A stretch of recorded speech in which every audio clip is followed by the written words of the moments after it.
오늘 말씀은 누가복음 24장 1절부터 6절까지만 읽도록 하겠습니다.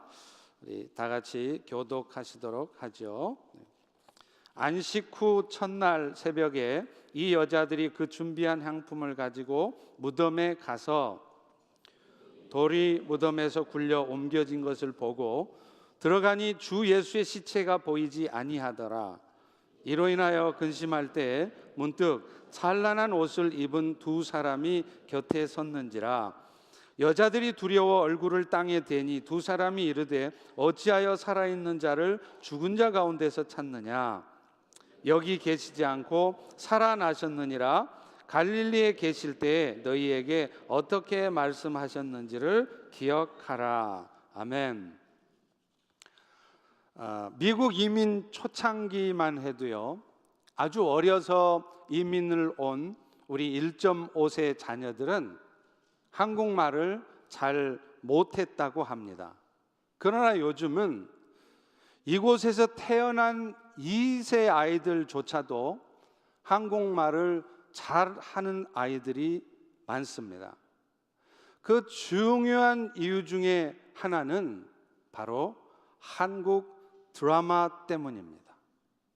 그 다음 회를 보지 않고서는 견딜 수 없을 정도로 반전이 계속되는 한국 드라마를 보려고 부모가 얘기하지 않아도 아이들이 한국말을 배우려고 합니다. 그리고 실제 그 드라마를 보면서 한국말, 한국 문화를 배우는 것이죠. 그래서 요즘은 최고의 한국 학교가 바로 한국 드라마다 하는 전설이 있습니다. 그런데 사실 이 한국 드라마보다 더 극적인 반전 드라마가 있습니다. 바로 우리 하나님께서 인류 구원의 역사를 이루어 주신 그 구원의 드라마입니다. 하나님이 직접 연출하신 이 반전 드라마의 출발은 말할 것도 없이 하나님의 아들이신 예수님께서 사람의 모습을 입고 오신 것일 겁니다. 그분은 이 땅에 오셔서 많은 병자들을 고치셨고 귀신을 쫓아내셨습니다. 그러자 그런 예수님을 보고 사람들은 저가 바로 구약 성경에 예언되어 있는 메시아겠구나, 이런 생각을 합니다. 당연하죠. 그도 그럴 것이, 그분은 사람으로서는 도저히 해낼 수 없는 기적 같은 일들을 그들 눈앞에서 펼쳐 보이셨기 때문입니다. 그래서 그들은 이런 예수님 정도라면 이제 유대 나라를 로마 제국으로부터 독립시켜서 그동안 고통받고 힘들게 살았던 자신의 삶을 충분히 회복시켜 주고도 남을 것이라, 그런 생각을 했던 것이죠. 그런데 이런 그들의 생각과는 다르게 또 하나의 반전이 일어납니다. 예수님께서 그들의 기대와는 달리 그들이 원하는 그 일을 하지 않으신 것입니다. 오히려 십자가에 힘없이 죽으신 것입니다. 그런 예수님을 보자 그들은 오히려 예수님을 십자가에 못 박으라고 저주했고, 그래서 우리 예수님은 그들의 저주와 탄식 속에서 안타까이 십자가에서 돌아가신 것입니다. 결국 하나님의 구원 드라마는 그 목적을 끝까지 이루지 못하고 마치 여기서 끝이 나는 듯 했습니다. 그런데 그렇게 모든 이야기가 다 끝난 것처럼 여겨지는 그 순간 우리 하나님은 다시 한번 엄청난 반전을 일으키십니다. 오늘 본문은 바로 하나님의 반전의 시작입니다. 안식일이 지나자 예수님을 쫓았던 여인들이 예수님의 시신을 찾아 나서는 이야기로 오늘 본문의 말씀이 시작됩니다. 그 여인들은 예수님의 시신에 향품이라도 바르기 위해서 안식 후의 첫날, 그러니까 오늘날 일요일이죠. 이 일요일 새벽에 무덤을 찾아갑니다. 우리 다시 한번 다 같이 1절의 말씀을 읽습니다. 시작. 안식 후 첫날 새벽에 이 여자들이 그 준비한 향품을 가지고 무덤에 가서, 여기서 함께 갔던 여인들은 오늘 본문 10절의 말씀을 통해 보면 그들이 막달라 마리아요, 또 요한나요, 야고보의 모친이었던 마리아였다는 것을 알 수 있습니다. 그런데 원래 이 안식일이라고 하는 것은 금요일 저녁부터 시작을 해서 그 다음날 토요일 저녁에 끝나는 것입니다. 왜냐하면 그 당시에는 하루의 시작을 동이 틀 때부터 카운트한 게 아니고 해가 떨어질 때부터, 해가 질 때부터 카운트를 했기 때문입니다. 어찌됐건 우리 예수님께서는 금요일 날 오후 3시경에 운명을 하셨고, 예수님이 죽으시자 아리마대 사람 요셉은 그 예수님의 시신을 달라고 해서 그 저녁 안식일이 되기 전에, 해가 지기 전에 부랴부랴 예수님에 대한 장사를 지냈던 것입니다. 그리고 하루가 지나 토요일 저녁이 되었을 때 마침내 안식일은 끝났습니다. 그러나 이미 해가 져서 날이 어두워져 있었기 때문에 그 여인들은 예수님의 무덤에 갈 수가 없었어요. 그래서 할 수 없이 그 다음 날, 오늘날의 주일인 일요일 새벽에 예수님의 무덤을 찾은 것입니다. 그런데 예수님의 무덤을 찾았던 그 여인들 앞에 놀라운 광경이 벌어져 있었습니다. 2절과 3절의 말씀입니다. 다 같이 한번 읽습니다. 시작. 돌이 무덤에서 굴려 옮겨진 것을 보고 들어가니 주 예수의 시체가 보이지 않더라. 당시의 무덤은요, 굴을 파서 그 굴 안에 시신을 뉘어놓는 것이었습니다. 그리고는 아무나 그 굴에, 그 무덤에 들어갈 수 없도록 큰 돌문을 가지고 그 무덤을 막아 놓았기 때문에 여인들 몇 명이서는 도저히 그 돌문을 열 수가 없었던 것입니다.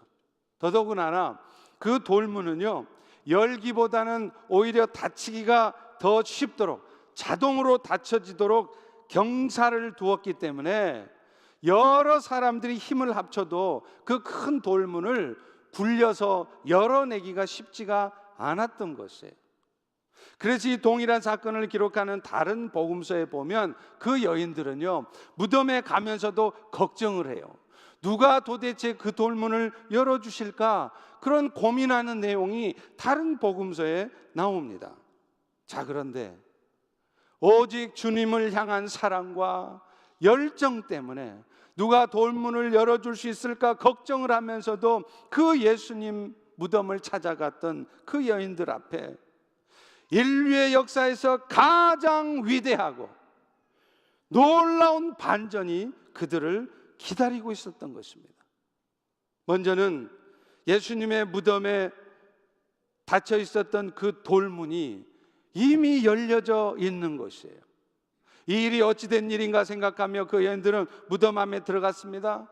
그 무덤 안에 들어간 그들 앞에 또 한 번 놀라운 일이 벌어졌습니다. 예수님의 시체가 보이지 않는 것입니다. 그들은 아마 생각했을 것입니다. 틀림없이 누군가가 와서 우리 주님의 시신을 가지고 갔을 것이다. 도대체 누가 가져갔지? 그런 생각을 하고 있을 때 찬란한 옷을 입은 두 천사가 나타납니다. 두려워서 그 천사를 보며 고개를 쳐박고 있는 그 여인들을 향해서 그 천사는 말을 해요. 5절과 6절의 말씀입니다. 너희는 어찌하여 살아있는 자를 죽은 자 가운데서 찾느냐?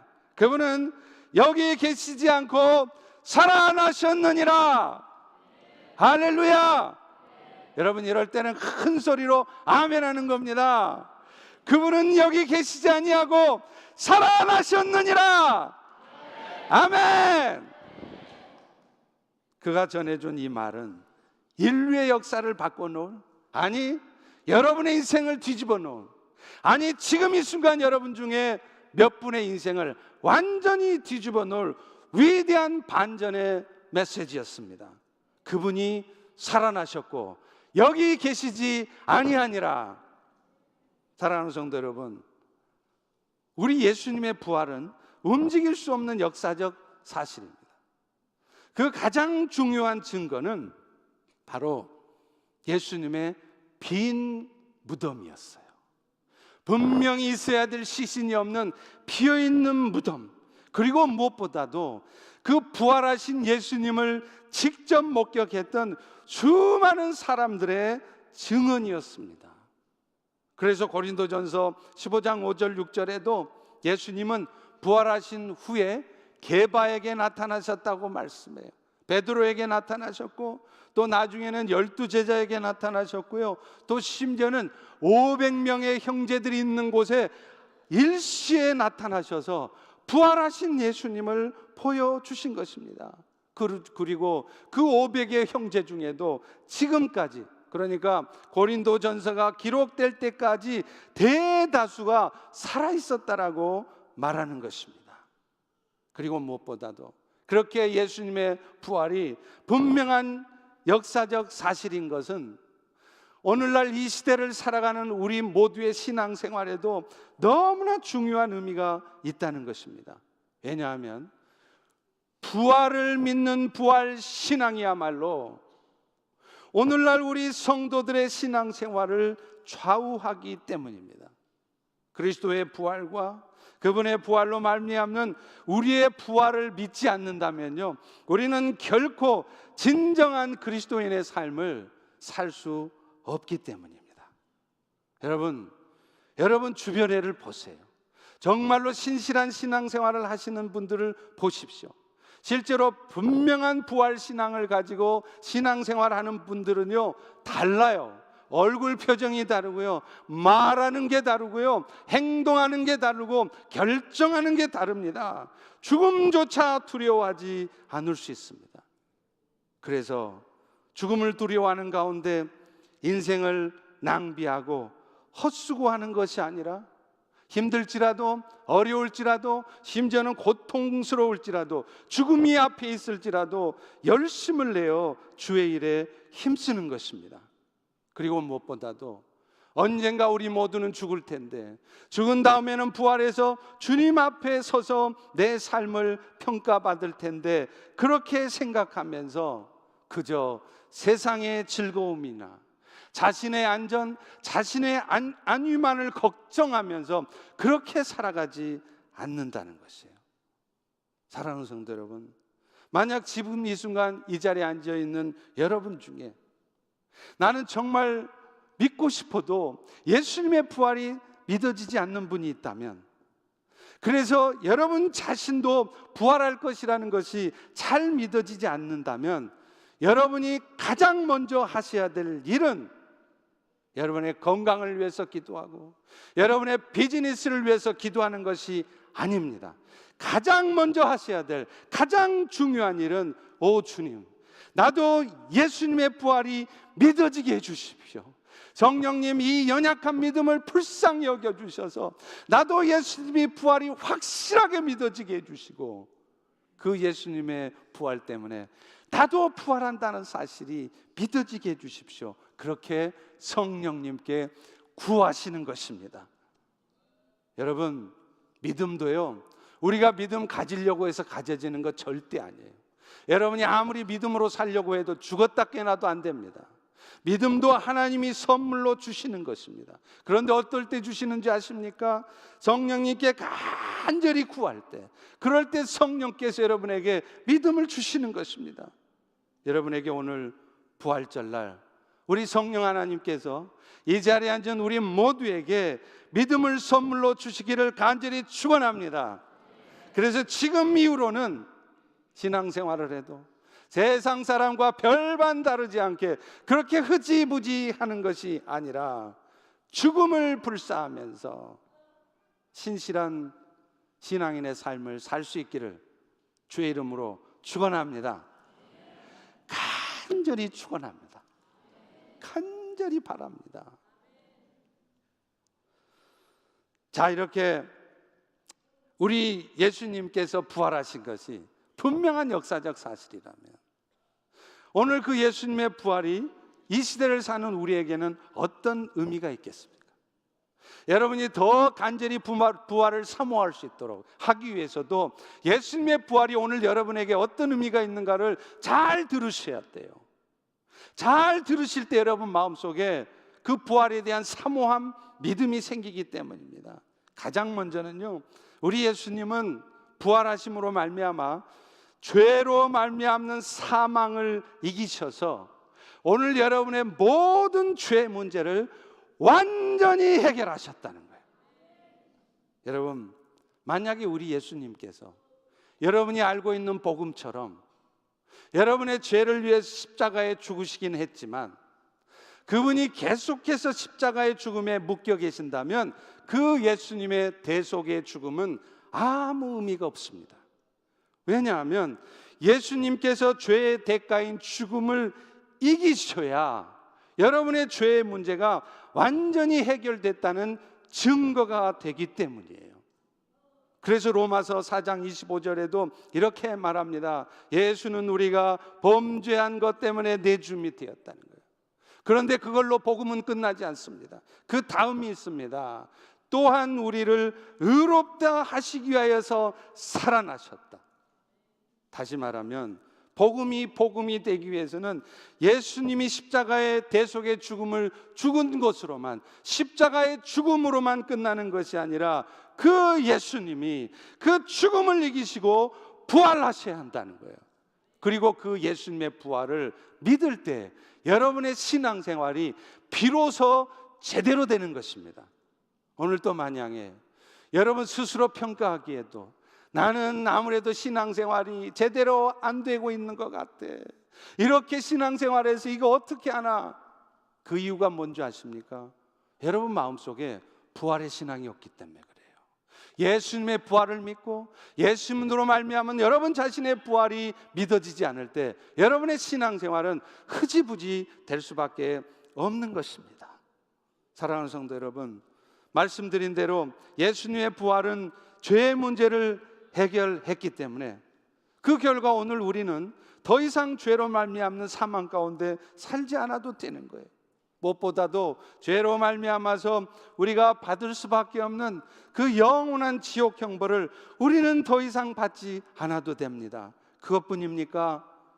이 땅에 삶을 사는 동안에도 하나님과의 단절에서 오는 염려와 두려움 속에서 더 이상 살지 않아도 된다는 것이에요. 어렵고 힘든 일이 있어도요, 매 순간순간 성령님이 부어주시는 평강으로, 또 그분께서 여러분의 삶을 통해서 이루실 일에 대한 기대가, 소망이 있기 때문에 오히려 기쁨 가운데 설레는 마음으로 살아갈 수 있다는 거예요. 그게 부활의 주님 때문인 줄로 믿으시기 바랍니다. 믿으시기 바랍니다. 여러분, 제가요 예수를 믿은 후에 경험한 것 중에 가장 큰 변화가 뭔지 아세요? 평강과 기쁨의 삶이 제 삶에도 나타나더라는 거예요. 저는 예수 믿기 전에는요 항상 불안한 상태에 있었습니다. 왜냐하면 제 인생에 대한 확신이 없으니까 열심히 살았습니다. 공부도 열심히 했습니다. 어영부영 살지 않았습니다. 누구 못지않게 최선을 다해 인생 살았습니다. 그러면서도 제 마음속에는 항상 불안한 것이 있었대요. 그러다 보니까 저의 겉모습도 많이 달랐습니다. 여러분, 제가 이전에 예수 믿기 전에는요 제가 이렇게 잘생기지 않았습니다. 그때만 해도요 마음이 어두우니까 항상 얼굴에 그늘이 져 있었고요, 그러다 보니까 별로 잘생기지도 못한 얼굴이 더 못생겨 보이는 거예요. 그런데 예수를 믿고 나니까요 그분이 내 삶을 인도하고 계신다는 것이 확신이 생기니까 내가 부족해도, 나는 연약해도 이런 나의 삶을 끝까지 사랑으로 이끄시는 그 주님의 인도하심이 확신이 되니까 미래에 대한 염려가 별로 없는 거예요. 어렵고 힘들 때마다 걱정이 쌓이고 불평이 나고 원망이나 하면서 어둠에 휩싸여 있는 것이 아니라 그럴 때마다 성령님과 교통하면서 그분이 주시는 말씀 속에서 그분이 부어주시는 평강이 제 삶에 임하니까 얼마나 마음이 평안한지 몰라요. 그것뿐입니까? 부족하지만 여전히 갖춘 것 없고 준비되지 못한 사람이지만 이런 나에게 주님께서 부어주실 은혜를 생각하면 제 삶에 대한 기대가 생기는 거예요. 소망이 생기는 거예요. 오늘 여러분은 여러분 자신에 대한, 여러분 자녀들에 대한 기대와 소망이 있으십니까? 만약에 없다면 그것은 여러분 자신이나 여러분의 자녀들이 못생기고 실력이 없고 준비되지 않은 사람이어서가 아니라 여러분들의 믿음이 없기 때문이에요. 부활의 신앙으로 무장되어 있지 않기 때문인 것입니다. 여러분도 그 예수님의 부활을 믿으심으로 그분이 여러분의 인생을 이끄실 것을, 도우실 것을 믿음으로 주의 평강과 은혜가 넘쳐날 수 있기를 축원합니다. 축원합니다. 두 번째로 예수님의 부활은요, 오늘날 예수 안에 사는 우리 모두에게도 부활을 가져다 준다는 거예요. 여러분, 우리는요 죽어도 다시 삽니다. 죽어도 다시 삽니다. 죽어도 다시 삽니다. 다시 말하면 우리 성도들 역시 죄로 말미암는 사망에 매여 있지 않게 될 것이라는 거예요. 물론 우리 주님께서 다시 오셔서 우리 모두를 영광의 형체로 변케 하시기 전까지는 우리 안에는 여전히 죄악된 본성이 있습니다. 그리고 그것 때문에 우리는 결국 예수를 믿어도 이 땅에 사는 동안 어느 순간 반드시 죽게 되어 있습니다. 그런데 그게 끝이 아닙니다. 우리 주님이 다시 오셔서 세상을 심판하시고 새하늘과 새 땅을 이루시는 날 우리 모두는 주님과 함께 영광의 형체로 변케 되어질 것입니다. 이것을 고린도전서 15장 19절과 20절에 이렇게 말해요. 만일 그리스도 안에서 우리가 바라는 것이 다만 이 세상의 삶뿐이면 우리가 가장 불쌍한 자라는 거예요. 이 말씀 잘 보세요. 여러분이 예수를 믿어서 예수님 때문에 얻을 수 있는 축복이, 예수님 때문에 여러분이 기대할 수 있는 것이 이 땅의 삶하고만 관계 있는 것이라면, 그래서 여러분이 예수 잘 믿었더니 비즈니스 잘 될 줄 알고 자식들 잘 되고 좀 더 건강해서 좀 더 오래 살 거라고 생각한다면, 이것이 여러분이 예수 믿어 받는 축복이라고 생각한다면 여러분은 불쌍한 사람이라는 거예요. 성경이 뭐라고 말합니까? 다시 살 것을 믿을 때 우리는 오히려 더 기뻐할 수 있으며, 무엇보다도 예수님께서 죽은 자 가운데서 다시 살아나셔서 죽을 여러분들의 삶의 첫 번째 열매가 되신다는 거예요. 여러분, 첫 번째 열매가 있다는 것은요, 곧 두 번째, 세 번째 열매가 여러분이 될 수 있다는 거예요. 여러분이 죽어도 주님이 다시 오시는 날 여러분은 두 번째, 세 번째 부활을 하실 줄로 믿습니다. 믿습니다. 이것이 부활의 복음이에요. 여러분 아십니까? 10여 년 전에 한국 분당의 샘물교회에서 아프가니스탄 단기 선교 갔을 때 2명의 형제들이 순교했죠. 그 중에 한 명 배영규 목사님이 순교하기 직전에 그 팀원들을 함께 모아놓고 이렇게 말했습니다. 형제들이여, 자매들이여, 두려워하지 맙시다.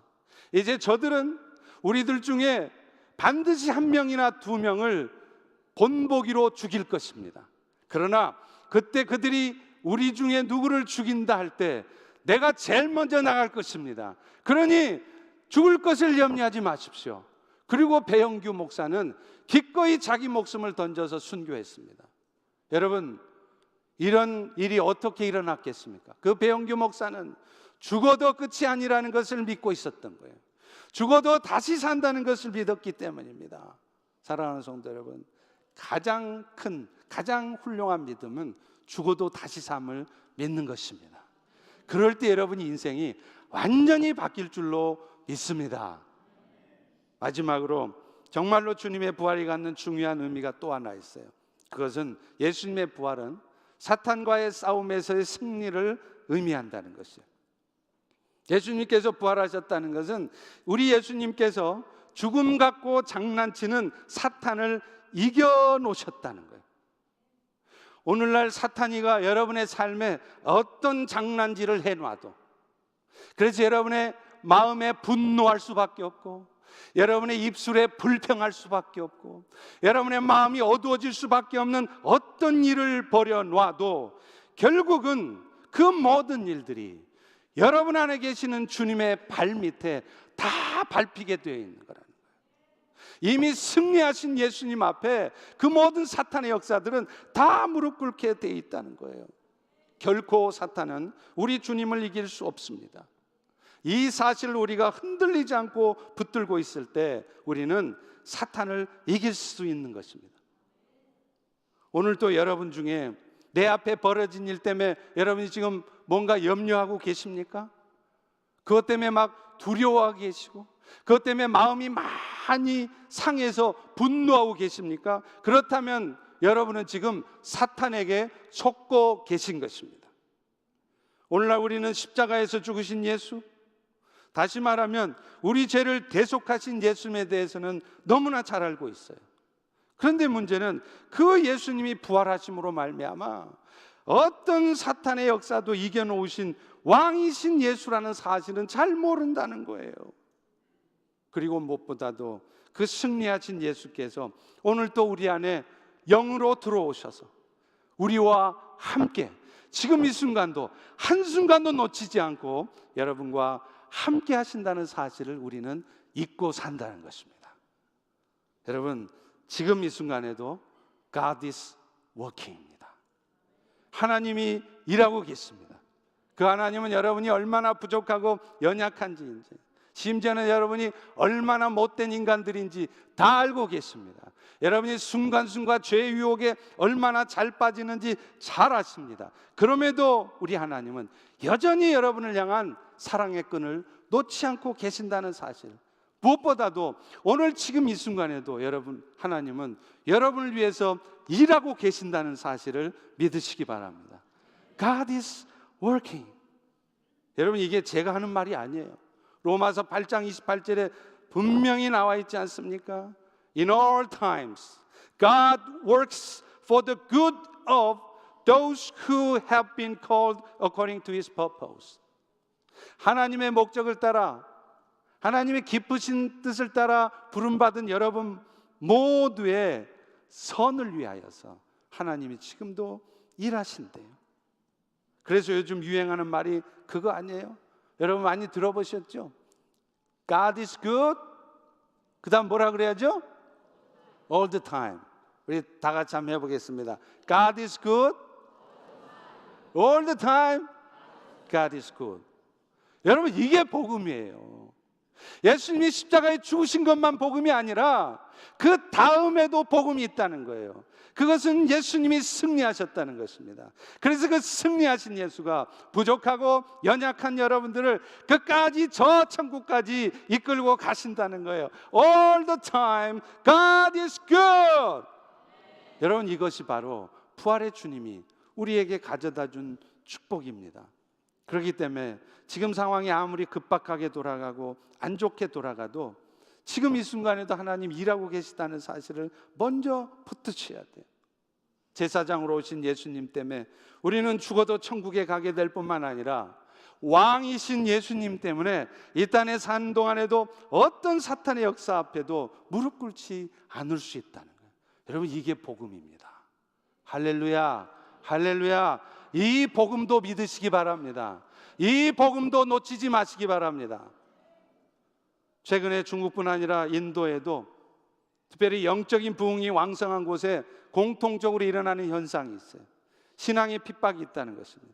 아마도 사탄은 중국의 시진핑의 마음을 움직이고요, 과격한 힌두 분자들의 마음을 움직이는 것 같습니다. 그런데 이들의 활동으로 말미암아 예수 믿는 사람들이, 그 땅에 많은 사람들이 고통을 받고 있을지라도 그 모든 일들이 오히려 그 땅의 교회들로 하여금 다시 한번 영적 무장을 하게 만들고 있다는 사실도 기억하셔야 돼요.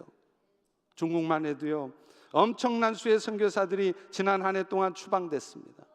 중국의 삼자교회조차도 핍박을 받고 있어요. 그런데 놀라운 것은 그 결과로 중국 교회가 다시 한번 영적 무장을 하고 있다는 거예요. 제가 중국에서 선교 활동을 할 때마다도요, 중국 교회는 엄청나게 성장하고 있었어요. 가는 곳마다 얼마나 뜨거운지 몰라요. 30분 찬양이요? 아닙니다. 반주 하나 없어도요, 악기 하나 없어도요, 찬송가만을 가지고 1시간을 뜨겁게 찬양합니다. 눈물로 찬양합니다. 그것이 중국 교회였습니다. 그런데 지금은 그 중국 교회가 갈수록 영적으로 무너져 가고 있어요. 무기력해집니다. 양적인 성장도 더 이상 성장하지 않습니다. 이제 곧 중국 교회도 내리막길을 걸을 것입니다. 그런데 우리 하나님은 이런 시진핑의 핍박을 통하여, 이런 어려운 상황들을 통해서 다시 한번 중국 교회를 일깨우는 것입니다. 그래서 원수도 축복해 줄 수 있는 아가페의 영성이 생길 수 있도록, 또 어떤 억울한 상황, 어떤 마음에 들지 않는 상황에서도 내가 먼저 철저히 죽어지고 오직 예수님만이 내 삶의 주인이 되게 하는 그 아사셀의 영성, 아가페의 영성과 그 아사셀의 영성으로 선교를 하도록 하나님이 준비시키는 것입니다. 그런 여러분, 그런 시각에서 보면 중국 교회 큰일 난 거 아닙니다. 여러분, 중국 교회 걱정하지 마세요. 여러분이 걱정 안 해줘도 하나님께서 친히 지금도 God is working, 역사하시고 일하고 계십니다.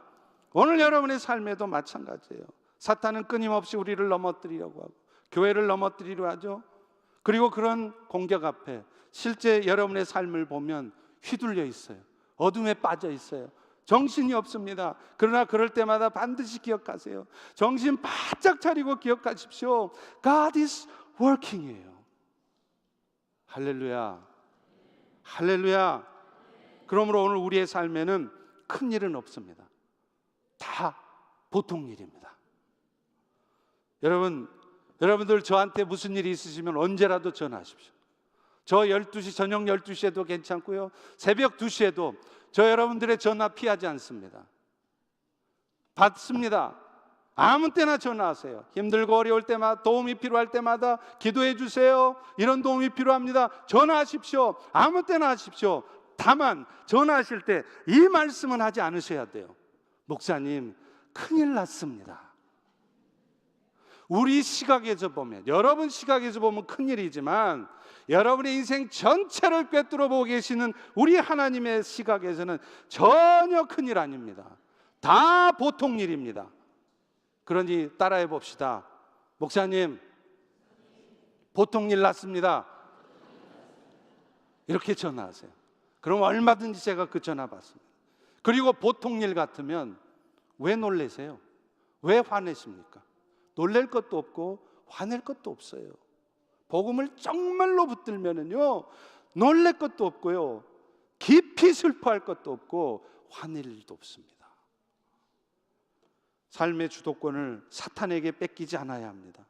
내 눈앞에 일어난 일 때문에 슬프다고 지나치게 코를 빠뜨리고 있지 않아야 돼요. 내 생각대로 되지 않았다고 지나치게 분노하고 있지 않아야 됩니다. 만약에 여러분이 그렇게 하고 있다면 여러분은 지금 사탄의 전략에 넘어간 것입니다. 이미 그리스도 안에서 왕 노릇하는 게 아니라 사탄에게 종 노릇하고 있는 거예요.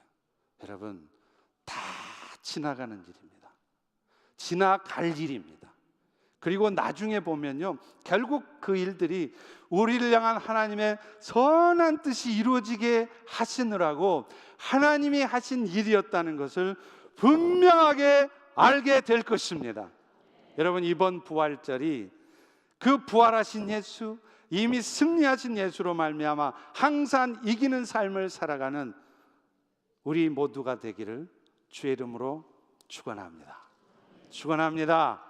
네, 기도하겠습니다. 하나님, 이 시간 예수님의 부활이 오늘 우리의 삶에 어떤 의미를 갖는지 다시 한번 깨닫게 하시고 알게 해주셔서 참 감사합니다. 이제 그 부활의 주님을 붙들고 늘 승리하는 우리 모두가 될 수 있도록 도와주시옵소서. 예수님 이름으로 기도합니다. 아멘. 자, 이 시간에